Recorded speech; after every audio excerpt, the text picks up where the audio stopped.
You think if they're into you, it should feel confusing, exciting, a little chaotic. But if you have to keep decoding mixed signals, you're probably not reading attraction. You're reading your own hope.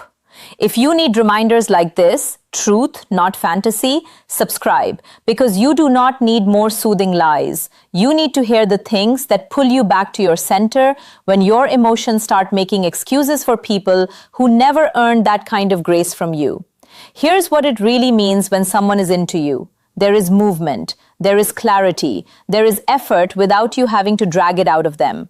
Not perfection, not instant commitment, but a pattern, a steady signal, a real presence. When someone wants to be in your life, you do not have to build a courtroom case out of screenshots, timing gaps, and half-hearted compliments. You feel interest in their actions, not just in your imagination. That's the standard. That's the baseline. The misconception is that attraction is mysterious, that if they like you, they'll hide it, that if they pull away, it means they're scared, that if they give you crumbs, you should admire the potential feast. No.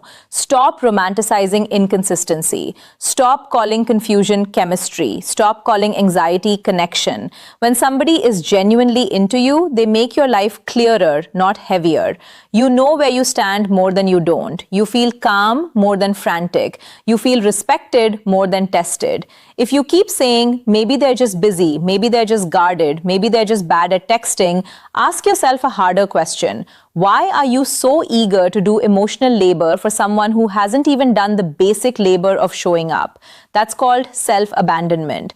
That's what happens when your need to be chosen becomes stronger than your commitment to your own dignity. And that is where most people lose themselves. Not in some dramatic heartbreak, in the slow leak, in the constant rationalizing, in the little moments where they feel the truth, then talk themselves out of it. You know the truth faster than you admit it. You know when someone is warm only when it suits them. You know when they like attention more than they like you. You know when they enjoy access without responsibility. Presence versus silence. Intention versus convenience. Reality versus fantasy. The signs are usually there. You're just negotiating with them because the truth threatens the story you wanted. Why does this happen? Because you are not just reading them.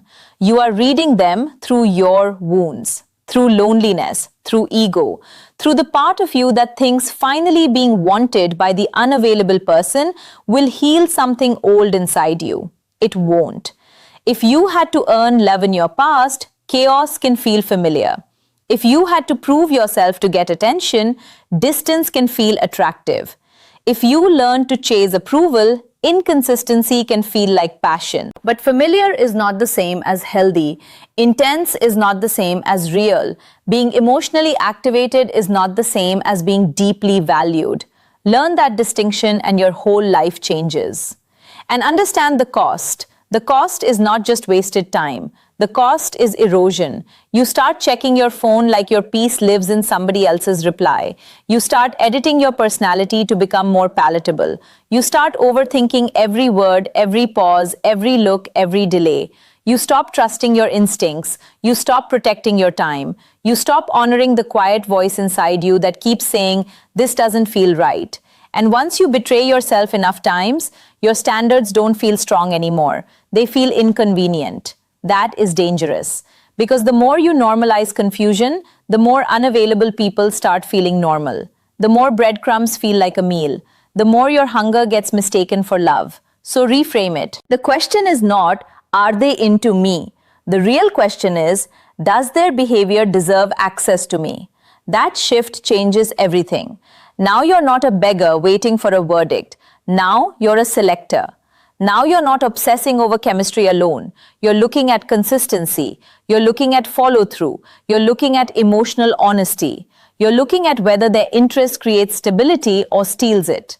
Because attraction without character is a trap. Desire without direction is noise. Attention without intention is entertainment. And you are not here to be somebody's entertainment. Picture the man who understands this. He doesn't need to puff his chest out and perform cold detachment. He's not bitter. He's not cynical. He's grounded. He listens closely. He watches patterns. He does not rush to claim connection just because the moment felt good. He respects energy, but he trusts evidence. He can enjoy someone without surrendering his standards. He can be open without being naive. He can like deeply without chasing blindly.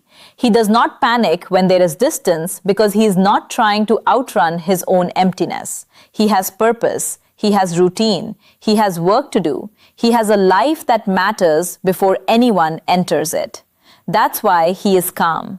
That's why he is magnetic. That's why he doesn't beg for clarity. He requires it. And if it's not there, he does not collapse. He leaves. Be that person. Not the performer, not the manipulator, not the one pretending not to care. The grounded one. The self-respecting one.